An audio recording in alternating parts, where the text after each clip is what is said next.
अच्छा, तो बच्चे मैं बात कर रहा था डीएस की, define the section of the memory. हाँ, मैं बिल्कुल बात कर रहा था आपसे कि देखो, कोड सेगमेंट क्या कर रहा है, स्टार्टिंग एड्रेस को ले रहा है, और डीएस क्या कर रहा है, वो होल्ड कर रहा है उस मेमोरी को जिसमें मोस्ट ऑफ द डाटा इस्तेमाल हो रहा है या यूज हो रहा है इन प्रोग्राम।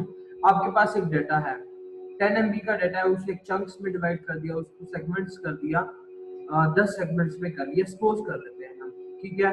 तो जो पहला सेगमेंट होगा उसका एड्रेस कौन अपने पास होल्ड कर रहा होगा, सीएस, कोड सेगमेंट, ठीक है। डीएस क्या कर रहा होगा, उस एड्रेस को अपने पास होल्ड कर रहा होगा जहां पर आपका डाटा मैक्सिमम प्रोसेस हो रहा होगा या यूज हो रहा होगा। और ES, extra segment, this is an additional data segment that is used by some of the string instructions. String किसे कहते हैं, आपने पढ़ा होगा, कॉम्बिनेशन ऑफ कैरेक्टर्स, ठीक है। S S, it defines the area of memory used for the stack. S S क्या कर रहा है, उस मेमोरी को अपने पास स्टोर करता है जहां पर स्टैक की सूरत में डाटा स्टोर हो रहा होगा या प्रोसेस हो रहा होगा। इसके बाद हम पॉइंटर और इंडेक्स रजिस्टर्स की बात करते हैं, that can be accessed only as 16 bit register. ये बिल्कुल 16 बिट रजिस्टर की तरह काम करते हैं। IP, instruction pointer always point to the next instruction to be executed. IP register always work together with the CS segment. ये CS segment code segment के साथ मिलकर काम कर रहा होता है। एक point the currently executing instruction, ये पॉइंट कर रहा होता है जो करंटली एग्जीक्यूट हो रही है इंस्ट्रक्शन उसको। ये क्या करता है, सोर्स इंडेक्स रजिस्टर, ये डाटा के एड्रेस को ले रहा है। Can be use for the pointer addressing of data. Offset address related to DS data segments, ठीक है। DI, destination index, extra stack, ES stand for extra stack.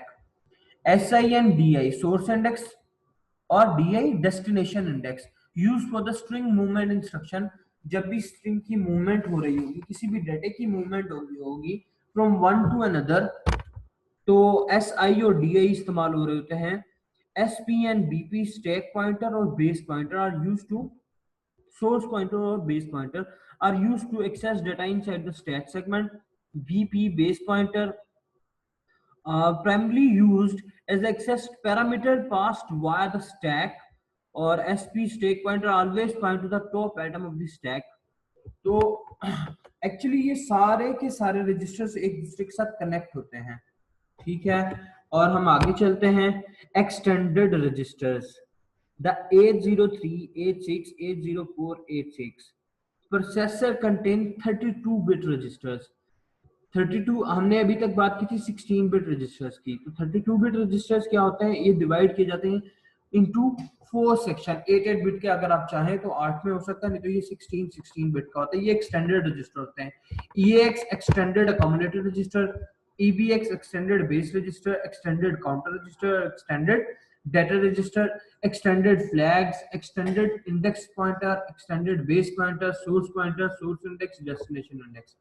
तो कोई इशू यहाँ तक, ये है हमारे पास मुकम्मल रजिस्टर्स के बारे में डेटा। इसके बाद हम बात करेंगे मेमोरी की, ठीक है। वो मेमोरी में अगले लेक्चर में आपके साथ डिस्कस करूंगा। ओके बच्चे, अगर किसका कोई क्वेश्चन हो तो मुझे कमेंट सेक्शन में बताइए। अस्सलाम वालेकुम।